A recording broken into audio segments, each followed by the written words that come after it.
Sus propios padres la vendieron con solo 6 años, llamándola una vergüenza y borrando su nombre. Detrás estaban rostros respetables, figuras religiosas que ocultaban años de silencio culpable. Pero un hombre solitario, Roy Chambers, tomó una decisión que cambiaría el rumbo de su vida para siempre. Pero escuchen bien, porque el giro que tomó esta historia fue tan impactante como justo. Y al final, la verdad salió a la luz. En una llanura polvorienta del norte de Arizona, donde el viento parecía arrastrar no solo la arena, sino también las esperanzas, vivía una niña de 6 años llamada Emily. Aquel lugar no aparecía en mapas turísticos, ni tenía nombre propio para la mayoría de quienes pasaban cerca. Era un rincón detenido en el tiempo, donde los días comenzaban grises y terminaban igual, y donde las almas aprendían pronto a no esperar demasiado. Emily vivía en una casa de madera agrietada, con ventanas selladas por tablas, y un porche que crujía como si también intentara hablar, pero nadie la escuchaba. Para sus padres, Steve y Carol, Emily no era una hija, era una carga. Desde su nacimiento, marcada por una pequeña mancha en el rostro y una leve dificultad para hablar, fue considerada un error que preferían ignorar. No la llamaban por su nombre. Ella, decían sin mirarla, sin sonreír. A veces ni siquiera eso. Cuando venía gente de la iglesia, personas con trajes limpios, relojes brillantes y sonrisas demasiado amplias, la niña era enviada al sótano. Allí pasaba horas en la oscuridad, contando los latidos de su propio corazón y tratando de recordar alguna palabra amable, aunque no las hubiera conocido. Un día, mientras afuera el cielo se oscurecía con una tormenta de polvo, Carol entró en la cocina y miró a Emily como si fuera parte del mobiliario. «Eres un castigo», murmuró sin emoción, como si recitara una oración aprendida. Emily no respondió. Se limitó a mirar sus pies descalzos sobre el suelo frío. Ya no lloraba. Aprendió que las lágrimas no cambiaban nada. Entonces, un día cualquiera, todo cambió. Aquel mediodía el sol caía con fuerza sobre el techo oxidado, cuando un viejo camión se detuvo frente a la casa. Era un vehículo polvoriento, sin placas visibles, con una puerta que rechinaba al abrirse. De él bajó un hombre alto, con botas sucias, sombrero ladeado y una mirada tan fija que parecía atravesar la madera de la casa. Tenía una expresión neutral, como quien ha visto demasiado y ya no se sorprende. Entre los labios sostenía un cigarrillo apagado, como si fuera parte de su uniforme personal. Steve salió al porche sin decir palabra. Carol lo siguió unos pasos después, secándose las manos con un trapo manchado. No hubo saludo, solo miradas. El hombre asintió apenas con la cabeza, y los tres entraron. Emily los observaba desde una rendija en el suelo del pasillo. No escuchaba las palabras, pero sí el tono. Corto, frío, práctico. Minutos después, la puerta se abrió de nuevo. Steve salió primero, con el rostro tenso. Carol no lo miraba. El hombre del sombrero sostenía algo en la mano, un sobre grueso, que depositó con firmeza sobre la mesa de la cocina antes de girarse hacia la puerta trasera. «Vamos», dijo sin alzar la voz. Emily no entendió. Solo sintió la mano de Carol empujarla hacia adelante. Caminó con pasos cortos, confundida, sin saber a dónde iba ni por qué. Nadie la abrazó. Nadie le dijo adiós. La puerta se cerró con un golpe seco detrás de ella. El camión rugió al encenderse y se alejó dejando una estela de polvo que se confundía con el cielo. Emily iba en el asiento del pasajero, con las piernas colgando y las manos temblorosas en el regazo. No se atrevía a preguntar nada. Sabía que, fuera cual fuera el destino, al menos no era el sótano. Detrás de ella, en esa casa sin alma, quedaba el sobre la mesa. Era todo lo que ahora valía. Emily había sido entregada, no como hija, no como persona, sino como un error que se elimina en silencio, como una molestia que se negocia, como una carga indeseada que alguien más debía llevar. El hombre se llamaba Roy Chambers. Tenía poco más de 50 años, rostro curtido por el sol y las decisiones equivocadas, y una forma de caminar como si cargara un peso invisible desde hacía décadas. Vivía solo en un rancho polvoriento a 40 millas del pueblo más cercano, donde la señal del teléfono no llegaba y las noches se escuchaban más largas que los días. Allí, entre cercas torcidas y establos viejos, el tiempo pasaba con lentitud, como si el mundo lo hubiera olvidado también a él. Cuando Emily llegó a ese lugar, no fue recibida con gritos ni amenazas, tampoco con afecto. Fue como si simplemente hubiera aparecido un mueble más en su entorno. Roy no la miró directamente, no le preguntó el nombre, no hizo intento alguno por conocerla, solo señaló el establo viejo detrás de la casa y dijo, sin emoción, «Allí». Ella obedeció. No había aprendido otra cosa. Durmió sobre paja seca, arropada con un saco que olía a gasolina. Comía lo que sobraba. Pan duro, trozos de carne fría, fruta pasada. No se quejaba. No lloraba. Había dejado de hacerlo mucho tiempo atrás. Roy no la tocaba ni le alzaba la voz. Solo no estaba. Caminaba por la propiedad como un fantasma silencioso, evitando cruzar miradas. Era como si quisiera que ella no existiera, o como si deseaba no haberla traído, porque Roy no la había llevado allí por compasión. La verdad era otra, una verdad que nunca se decía en voz alta, pero que flotaba en los rincones de algunos pueblos. Existía una red, un grupo, un círculo de rostros respetables y palabras suaves que operaban bajo las sombras. Roy no formaba parte directa de ellos, pero los conocía. Les debía un favor, y cuando le ofrecieron borrar una vieja deuda a cambio de un encargo sencillo, aceptó. Lo hizo sin pensar, sin preguntar, sin querer saber. Pero algo ocurrió la tercera noche. Una tormenta breve se abatió sobre el valle. El cielo rugía y la lluvia golpeaba el tejado con fuerza. Roy, sentado bajo el porche con una taza de café frío entre las manos, sintió un movimiento en el costado de su visión. Giró la cabeza apenas y la vio. Emily estaba parada en medio del patio, empapada, aferrando contra su pecho una chaqueta vieja que él había arrojado al basurero días antes. La chaqueta era de lona, rota en un codo, con una mancha de aceite en el pecho. No abrigaba mucho, pero ella la sostenía con los brazos cruzados como si fuese un escudo. Sus ojos estaban fijos en el suelo, y su mentón temblaba, aunque no emitía ningún sonido, ni una queja, ni una súplica. Solo estaba allí. Roy sintió un apretón en el pecho, un algo que no sabía nombrar. No era culpa, no exactamente. Era una punzada vieja, oxidada, que recordaba a las cosas que alguna vez le importaron. Y esa imagen, una niña pequeña, de pie bajo la lluvia, abrazando algo que él mismo había desechado, lo desarmó de una forma que no esperaba. Esa noche no durmió. Caminó en círculos por la cocina.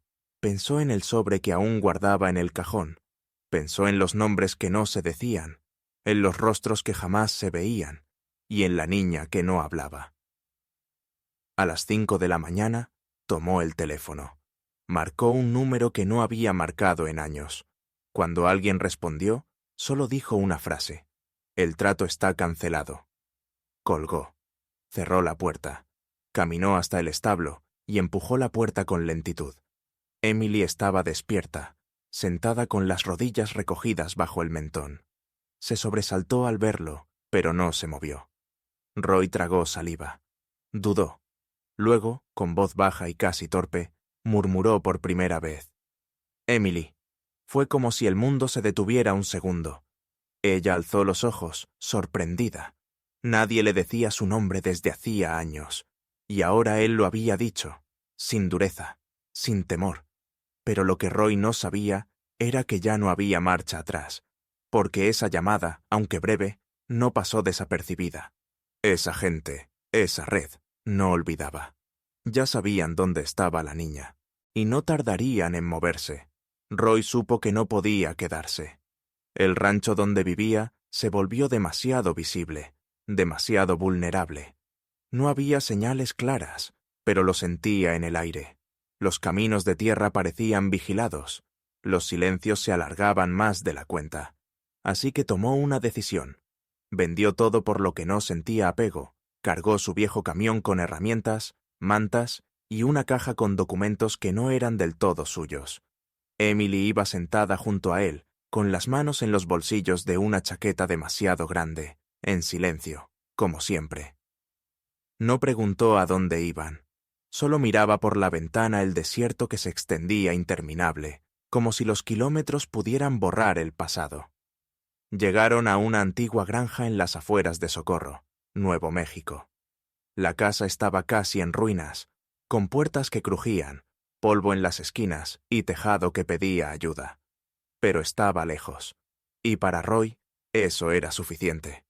Allí, entre campos secos y montañas lejanas, comenzó una vida nueva.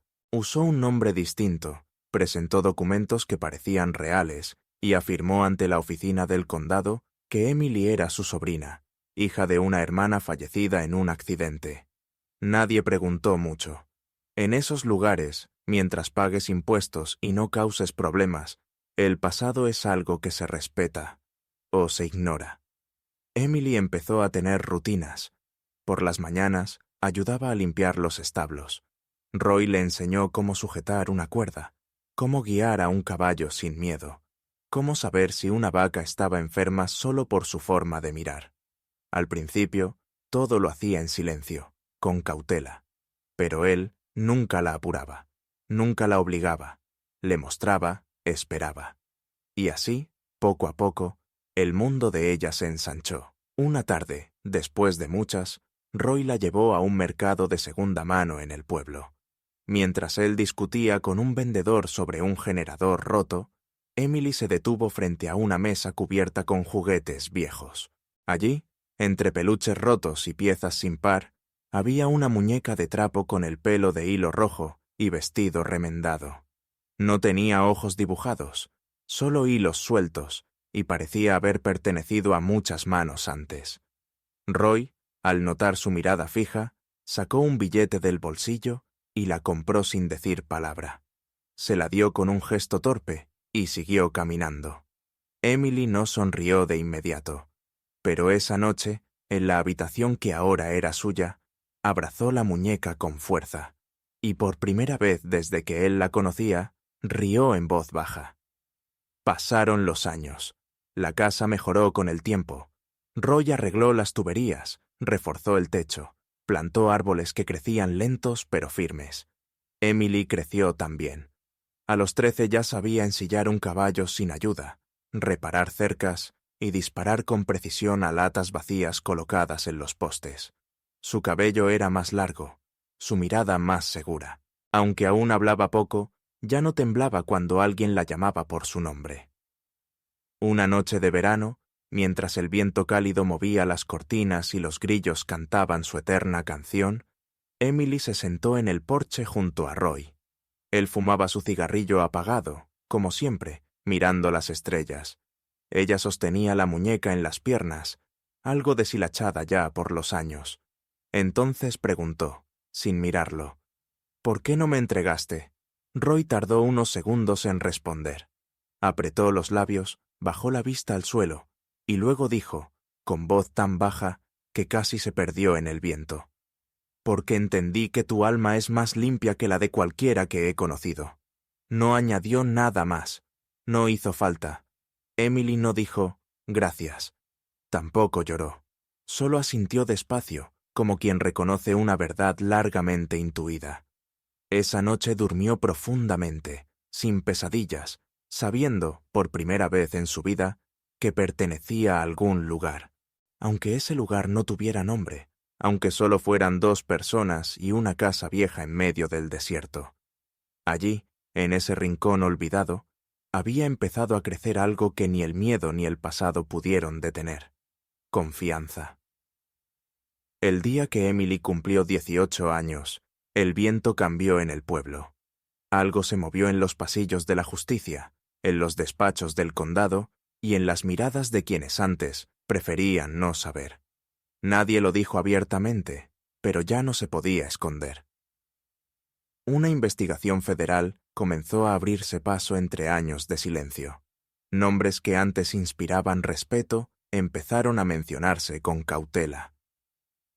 Uno de los primeros en caer fue el pastor Joel Whitmore, líder de la misma iglesia a la que alguna vez asistieron los padres de Emily. Había sido una figura pública, con voz suave y palabras elocuentes, conocido por organizar campañas de caridad y eventos para la comunidad. Pero detrás de sus gestos piadosos se ocultaban acciones que ahora salían a la luz. Fue detenido una mañana sin previo aviso. El escándalo recorrió el pueblo como una chispa en campo seco. Días después, 2 nombres más aparecieron en los documentos judiciales, Steve y Carol Foster. Nadie se sorprendió demasiado, aunque muchos fingieron sí hacerlo. Los mismos que alguna vez compartieron banco en la iglesia con ellos, ahora bajaban la mirada al escucharlos nombrar. La fiscalía descubrió pruebas, conversaciones, movimientos bancarios. Todo apuntaba hacia un acuerdo hecho en silencio años atrás. El caso se volvía cada vez más sólido. Pero faltaba una pieza, un testimonio, alguien que hablara desde dentro. Entonces llamaron a Emily. Ella recibió la citación oficial una tarde templada. Estaba sentada en el porche, leyendo en voz baja mientras el sol pintaba de naranja la tierra. Al abrir el sobre, no dijo nada. Solo bajó la vista, como si el pasado volviera a tocar la puerta. Roy no preguntó. No dijo que sí ni que no. Simplemente entró en la casa, abrió el cajón donde aún guardaba ciertas memorias y volvió con algo en la mano. La muñeca de trapo. Aquella misma, con hilos sueltos y vestido viejo.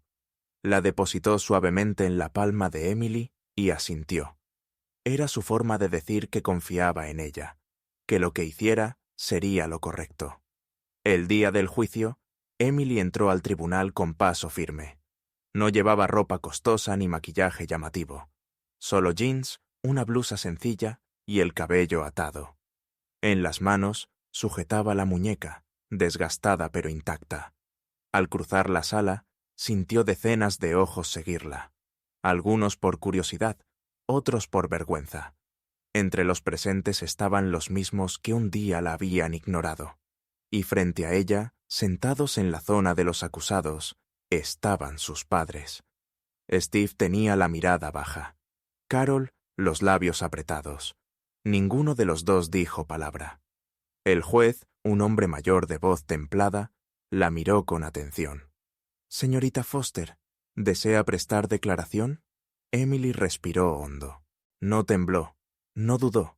Caminó hasta el estrado y se paró frente al micrófono. Su voz, al comenzar, era serena, clara. «Me llamo Emily Foster, pero durante muchos años fui simplemente ella. No tenía nombre, no tenía voz. Cuando tenía 6 años fui entregada a cambio de $600. No firmaron papeles, no explicaron nada. Solo me empujaron a un camión y cerraron la puerta. Algunos presentes contuvieron el aliento. El murmullo de la sala desapareció. Hoy estoy aquí», continuó, «no para buscar venganza, no para pedir compasión. Estoy aquí porque entiendo el valor de la verdad, porque durante años me dijeron que no valía nada. Pero aprendí que no solo valgo más que todos aquellos que me despreciaron, más que quienes me escondieron. Hoy me presento con mi nombre, con mi historia, y les aseguro algo. Yo fui vendida por $600, pero ahora valgo más que cualquiera de ustedes». Hubo silencio, ni un susurro, ni un movimiento. El juez se quedó inmóvil, los abogados, sin palabras, y en ese instante la sala entera se dividió entre quienes bajaron la mirada por vergüenza y quienes la alzaron por admiración. Porque lo que Emily había hecho no era solo contar una historia. Había reclamado su lugar en el mundo, sin lágrimas, sin odio, solo con dignidad. Y eso, en ese momento, fue más poderoso que cualquier sentencia. Pasó un año desde aquel juicio silencioso que marcó un antes y un después en la vida de Emily. Un año que no se perdió en lamentos ni en descanso, sino en trabajo, en propósito. Porque ella ya no quería solo recordar su pasado, quería convertirlo en semilla para otras.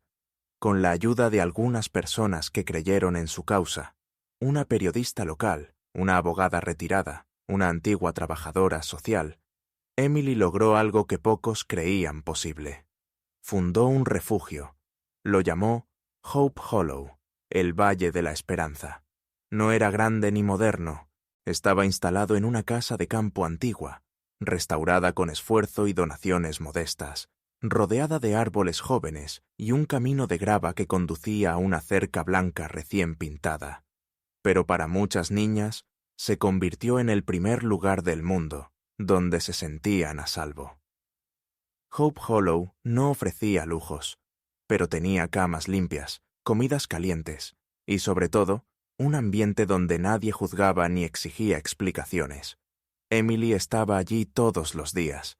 Cuidaba el jardín con las más pequeñas, enseñaba a montar a caballo a las más valientes y se sentaba en silencio junto a las que aún no podían hablar.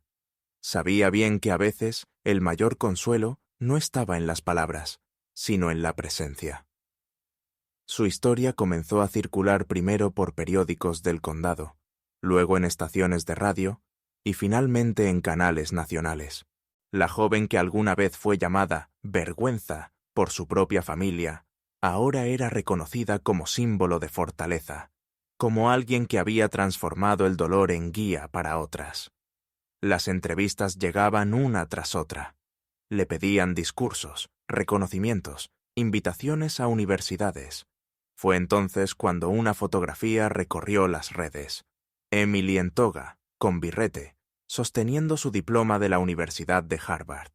Había estudiado Derecho, con becas ganadas por mérito y cartas de recomendación escritas por quienes vieron de cerca su determinación. En la imagen, su rostro no mostraba triunfo ni vanidad, sino serenidad, como si por fin hubiera encontrado su sitio en el mundo. Muy lejos de allí, en una casa tranquila del suroeste, Roy Chambers se sentó una tarde en su silla mecedora de siempre. El sol bajaba lento por detrás de los cerros, tiñendo el cielo de tonos cálidos que se reflejaban en sus pupilas cansadas. El viento movía las ramas con suavidad. A un costado de su silla, sobre una pequeña mesa, estaba la fotografía de Emily con su diploma, enmarcada con sencillez. Roy la miraba cada atardecer. Ese día en particular, la sostuvo en sus manos por más tiempo del habitual. Acarició el cristal con los dedos, como quien quiere memorizar algo por última vez. Murió en paz esa noche, mientras el cielo aún conservaba el último rastro de luz. No hubo dramatismo. Solo un cuerpo inmóvil, una casa en silencio y una silla que se balanceó por unos segundos más. Cuando Emily recibió la noticia, no lloró de inmediato. Sabía que el tiempo le había regalado más de lo que alguna vez esperó. Al llegar a su antigua casa, encontró una caja con pocas pertenencias de Roy. Dentro, entre documentos y herramientas, había una pequeña nota doblada cuidadosamente. Era su letra. Decía: «Tú eres lo mejor que hice en esta vida, y lo único de lo que jamás me arrepentí». Emily guardó la nota en su cartera, donde aún la lleva cada día. No para recordarse quién fue, sino para no olvidar quién decidió verla cuando nadie más lo hizo. Porque a veces, el acto más valiente no es alzar la voz, es quedarse, acompañar, elegir creer en alguien que el mundo ya dio por perdido. Antes de que todo brillara, hubo una sombra más espesa que las anteriores, porque el juicio no cerró todas las puertas, ni selló todos los secretos. Fue apenas el comienzo. Cuando cayeron los nombres visibles, el pastor, sus padres, 2 colaboradores identificados, Emily pensó por un momento que el ciclo estaba completo. Pero pronto entendió la verdad más difícil. Lo que había enfrentado era solo una parte del todo. Quedaba aún la mitad del círculo, los que se ocultaban tras organizaciones respetadas, empresas silenciosas, conexiones invisibles que se mantenían justo fuera del alcance de la ley. Al principio fueron detalles pequeños, una carta sin remitente, con frases ambiguas y un dibujo extraño. luego otra, con palabras más directas, escritas con tinta negra y letras firmes, advertencias disfrazadas de consejos. Una noche, al volver al refugio después de una visita al condado, encontró en el porche una muñeca infantil. Era de trapo, parecida a la suya, pero ésta tenía el brazo arrancado y una cuerda atada al cuello, como si alguien quisiera enviar un mensaje sin firmarlo. Emily la observó durante varios segundos. Luego la tomó con calma y la colocó dentro de una caja sin decir nada. Fue a la policía al día siguiente. Presentó las cartas, la muñeca, las fechas. El oficial que la atendió, joven, con expresión cortés pero distante, tomó nota, la escuchó con atención, le ofreció café. Le dijo que se investigaría. Pasaron semanas. No hubo llamadas de seguimiento. Cuando ella volvió a preguntar, le dijeron que aún no había avances, que el expediente seguía en revisión. Supo entonces lo que ya había intuido. Había cosas que no querían moverse, fuerzas que preferían el silencio. Pero Emily ya no era la niña del sótano. Había aprendido que algunas batallas no se ganan esperando, que a veces, para proteger a otras, hay que mirar de frente lo que una vez hizo temblar. Así que tomó una decisión. No se escondió. No huyó. Empezó a actuar. Buscó archivos. Revisó nombres antiguos.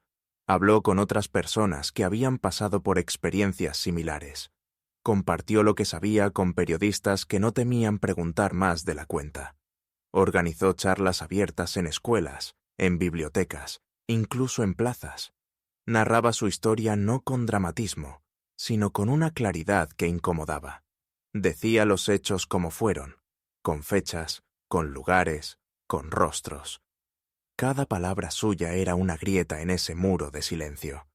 Y con cada grieta se acercaba más a la verdad, porque ya no sentía miedo. Lo había sentido toda su vida. Y ahora, por fin, lo había dejado atrás. Fue en medio de esa nueva batalla silenciosa que apareció June Campbell, una periodista independiente con una mirada firme y una libreta siempre abierta. No trabajaba para los grandes medios, prefería operar desde los márgenes, donde aún era posible decir las cosas sin filtros ni permisos. Se enteró de Emily por una nota en una emisora comunitaria y decidió conducir hasta Hope Hollow para hablar con ella directamente. No traía cámaras ni micrófonos, solo preguntas y una disposición rara, la de escuchar con respeto. La conversación duró más de 4 horas. June no interrumpió. Emily habló de su historia, pero también de otras, de nombres que escuchó en susurros, de chicas que pasaron por su refugio con miradas heridas y bocas cerradas. Algunas ya habían dado su testimonio en privado. Otras lo escribieron en cartas que nunca enviaron. Emily no las presionaba, pero sabía que sus voces también contaban, y que si no se pronunciaban ahora, el eco de su dolor desaparecería otra vez en el silencio. Fue entonces cuando surgió la idea. No una denuncia formal, ni una rueda de prensa. Algo más potente y libre. Una serie de videos en Internet. Una ventana directa, sin filtros ni intermediarios. June se ofreció a ayudar con la producción. Emily escribiría los relatos, cuidando cada palabra. No inventaba nada. No exageraba. Se basaba en hechos concretos. Nombres propios, fechas exactas, lugares reales. Verificaban cada dato, confirmaban cada testimonio con documentos o testigos. Sabían que iban a incomodar, y eso era parte del objetivo. El primer video apareció una mañana sin anuncio previo. Era sencillo. Fondo blanco, cámara fija, y Emily leyendo un relato. Su tono era calmo, contenido, sin adornos. No buscaba dramatizar, buscaba decir la verdad. Contó la historia de M, una chica del sur de Texas que había sido enviada a un centro religioso, donde las normas ocultaban prácticas abusivas. Mencionó fechas, documentos judiciales e incluso nombres de funcionarios que habían mirado hacia otro lado. En menos de 48 horas, el video alcanzó 500.000 visualizaciones. Una semana después, superaba los 2 millones y así comenzó todo. Cada semana, un nuevo episodio. Cada episodio, una nueva historia. Algunas chicas decidieron grabar sus propios testimonios con rostro cubierto. Otras pidieron mantenerse anónimas. Emily respetó cada decisión. Lo importante no era exponerlas, sino revelar lo que había detrás del silencio. Mostraban patrones, redes, omisiones. El canal creció de forma exponencial. Medios nacionales empezaron a cubrir el fenómeno. Aparecieron entrevistas, menciones en noticieros, debates en universidades, pero también llegaron más cartas, más advertencias, algunas en tono agresivo, otras disfrazadas de consejos. Emily las leía, las guardaba en una caja, y seguía adelante. Porque ya no se trataba solo de ella, se trataba de todas, uno a uno, comenzaron a caer. Personas que durante años habían sido intocables, directivos, empresarios, incluso antiguos agentes públicos. No por los videos en sí, sino por las investigaciones que estos provocaban. Cada historia abría una puerta que ya no se podía cerrar. Algunos renunciaron antes de ser cuestionados. Otros enfrentaron procesos formales. El sistema, poco a poco, comenzaba a moverse. Y Emily ya no era aquella niña de voz quebrada. No era la sombra que se escondía detrás de un nombre ajeno. No era la que agachaba la cabeza ni la que temía a las miradas. Ahora hablaba con claridad, con fuerza, con propósito. Su voz, una vez temblorosa, apenas un susurro, se convirtió en una campana que resonaba donde antes solo había silencio. Ella no gritaba, no insultaba, solo decía la verdad, y esa verdad, por primera vez, tenía eco. El amanecer del 5º aniversario del refugio llegó con una calma casi sagrada. El aire estaba quieto, como si el mundo entero contuviera la respiración por un instante, y el cielo comenzaba a pintarse de tonos rosados y dorados que se reflejaban suavemente sobre la tierra aún fresca. Emily salió al porche de madera con una taza de café entre las manos. El vapor tibio le acariciaba el rostro, y el aroma familiar le envolvía como una manta invisible. Vestía una camisa sencilla y un suéter de lana que Roy le había tejido muchos años atrás. No necesitaba nada más. Ese momento, ese silencio, esa luz, todo hablaba por sí solo. Frente a ella, el campo se extendía amplio y sereno. Las hierbas se mecían lentamente con la brisa, y las colinas en el horizonte comenzaban a despertarse. A lo lejos, varios caballos pastaban en paz, moviéndose con una elegancia que parecía coreografiada por la misma naturaleza. Emily los observó con la mirada tranquila de quien ha aprendido a ver, no solo a mirar, pero sus ojos se detuvieron en una en particular, una yegua negra de andar suave, con una mancha blanca en la frente que recordaba la forma de una luna torcida. Se llamaba Hope. La habían rescatado casi al mismo tiempo que fundaron el refugio. Había llegado temblando, herida y desconfiada, pero con el tiempo se transformó en la más noble de la manada. Emily sonrió con suavidad. A Hope le costó aprender a confiar, igual que a muchas de las niñas que dormían en las habitaciones del refugio.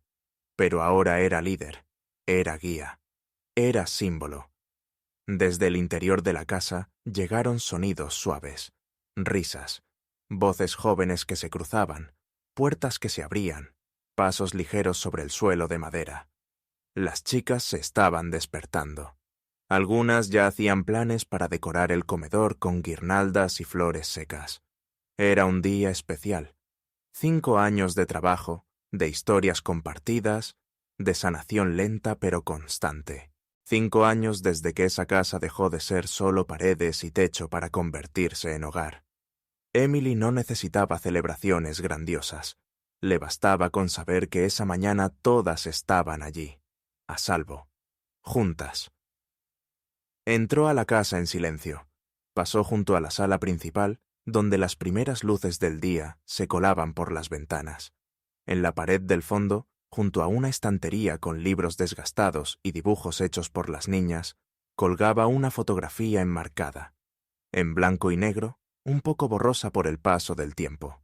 En ella, una niña con la camisa sucia y los cabellos enmarañados abrazaba una muñeca de trapo. No miraba a la cámara, pero en su rostro había algo difícil de nombrar. No era tristeza, pero tampoco alegría. Era presencia. Era vida. Debajo de la imagen, escrita a mano con tinta azul, una frase. Si llegaste a ver este amanecer, ya venciste. Emily se detuvo frente a ella por un momento. Respiró hondo. No lloró. No era necesario. Ese día no era para el dolor. Era para la memoria, para el agradecimiento, para recordar que cada batalla no se mide por la fuerza, sino por la constancia, y que a veces sobrevivir es el acto más valiente que alguien puede lograr. Aferró la taza con ambas manos, dio un sorbo lento y volvió al porche. Hope seguía allí, firme, libre, igual que ella.